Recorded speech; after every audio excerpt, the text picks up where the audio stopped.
asalaamaaleykum wa rahmatullah taala wa barakaatu mbokki abonné yi tey incha allahu taala ñu ngi ñëw di leen indil beneen secret bu am solo. secret bi nag nañ koy jëfandikoo njëriñam day jëm si wàllu ku bëgg di am xaalis fu mu toll, koo xamante ni ñàkk daal du ko faral di yëpp fu mu toll yàlla dina ko may lu muy dundee ak li muy fajee ay aajoom. secret bi dafa nekk ci suratul ixlaas mooy qul huwa allahu ahad allahu samad lam yalid walam yulad walam yakun lahu kufuwan ahad. secret bi ni ngeen koy jëfandikoo yomb na, nekk lu ñuy bind, nekk lu ñuy def dara.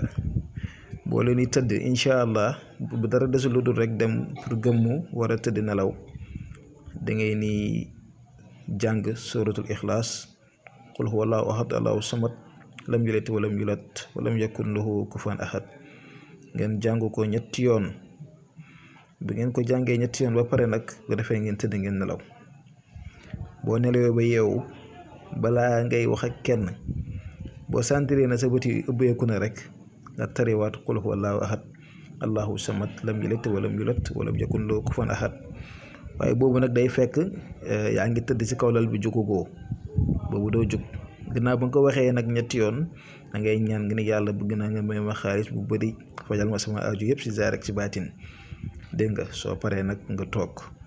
boo toogee nga wax ko ñetti yoon mooy qul huwa allahu ahad bi, nga waxaat ko ñetti yoon ñaan tamit yàlla sa soxla. nga jug taxaw wax ñetti yoon ba pare doog a dem sangu ji wala nga dem seet leneen looy def nga dem def ko.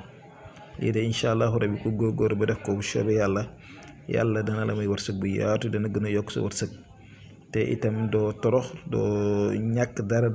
lii mu ko saxal incha allah dig ñëwoo remercier ñu incha allah.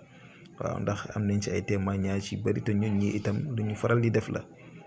waaw jërë ngeen jëf, kon ñu ngi yem fii di ñaan ngeen abonné, ngeen posé seen question si commentaire yi. jazakallah xeyran.